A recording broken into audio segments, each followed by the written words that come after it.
কেমন আছেন সবাই? আশা করি ভালো আছেন। আজকে একটা আ মানে পড়াশোনার বাইরের একটা টপিক নিয়ে আলোচনা করব।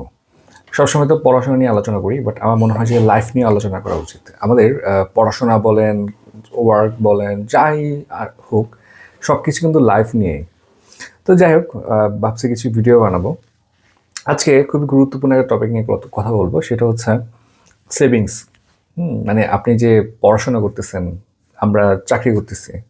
হ্যাঁ, কিছু মানুষ বাদ দিয়ে আমাদের মেইন ইন্টেনশন থাকে হচ্ছে একটা ভালো লাইফ লিড করা, আর সেটার জন্য কিন্তু আমাদের একটা ফিনান্সিয়াল নলেজ থাকা খুবই প্রয়োজন। শুধু ফিনান্সিয়াল নলেজ না, মানে ফুল ম্যানেজমেন্টটাই হচ্ছে আমাদের প্রয়োজন। অনেক সময় দেখা যায় যে অনেকে অনেক ভালো জব করতেছে কিন্তু মানি ম্যানেজ করতে পারতেছে না।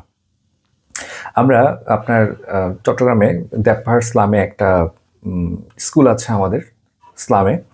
তো সেখানে দেখা যায় যে কয়েকজন আছেন সিএনজি চালাচ্ছেন ওই কয়েকজন ফ্যামিলির। তো দেখা যাচ্ছে তাদের ইনকাম কিন্তু 40-50,000 টাকা হয়ে যায় কোনো মাসে। স্টিল তারা স্লামে থাকতেছে, দ্য লাইফ স্ট্যান্ডার্ড খুব একটা ভালো না। মানে আপনি দেখলে মনেই হবে না যে ওনাদের মান্থলি ইনকাম হচ্ছে প্রায় 50,000 টাকার কাছাকাছি কয়েকজনের। আবার আপনি দেখেন যে অনেকে হচ্ছে আপনার প্রাইভেট বা গভর্নমেন্ট জব করতেছে, স্যালারি 30-40,000 টাকার মোটামুটি ডিসেন্ট একটা লাইফস্টাইল তারা মেনটেন করতে পারছে। এখানে পার্থক্যটা কোথায়? এখানে মূলত হচ্ছে আপনার ওই মেইন জিনিসটা হচ্ছে মানি ম্যানেজমেন্ট। মানে আপনি কিভাবে টাকাটা ম্যানেজ করছেন সেটা খুবই গুরুত্বপূর্ণ। আজকে মানি ম্যানেজমেন্ট নিয়ে কথা বলবো না, আজকে কথা বলবো হচ্ছে সেভিংস নিয়ে।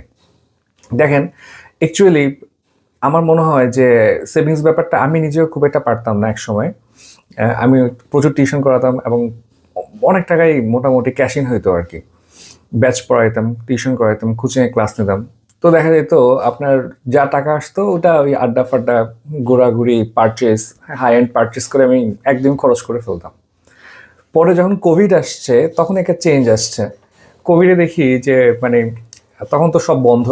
মোবাইল রিচার্জ করারও মানে ক্যাশ ছিল না হাতে, যে মোবাইল রিচার্জ করতে হবে ৳15, ৳20, সেই টাকাটাও শেষ। অ্যাকচুয়ালি আমার লাইফের সবচেয়ে বড় একটা লার্নিং আসে কোভিডে। যে টাকার ইম্পর্টেন্স ব্যাপারটা বোঝা যায় হচ্ছে কোভিডে। কারণ আমি তো মোটামুটি ইন্টার থেকে টিউশন করাইতাম। তো সবসময় কিছু না কিছু টাকা আসতো, প্রতি মাসে আসতো। অনেকগুলো টিউশন করাইতাম, ৫টা ৬টা, তো ঝামেলা হইতো না। বাট অ্যাকচুয়ালি কোভিডে দেখা যায় যে টিউশন নাই, আমার কোনো সেভিংস নাই, মোবাইল রিচার্জ করার টাকা নাই, বাসায় মাঝে মধ্যে বের হওয়া লাগলে সেখানেও টাকা নাই। পরবর্তী সময়ে মোটামুটি বুঝতে পারি যে না, এটা ঠিক হচ্ছে না। ঠিক তখনই একটা মজার কাজ করি আমি। আমি তখন আমার আমার অবশ্য আগে থেকে ব্যাংক অ্যাকাউন্ট ছিল। সো তখন আমি কি করি, নতুন একটা অ্যাকাউন্ট খুলি।